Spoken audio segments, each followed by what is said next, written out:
Hey everybody, Clyde the Fly here, outdoor editions, beautiful day out here in Michigan.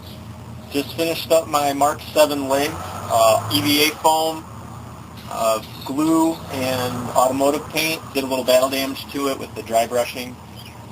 Still have to paint these for the upper hip armor, but they're all ready to go, and I just want to shoot a quick video with wearing these and the shoes and the ab and codpiece section just to show you guys some movement that I can get. A lot of people ask me if this is uncomfortable, can you sit down, can you climb stairs, stuff like that, and I just want to shoot a quick video to show you guys I can do all those things and more. Alright.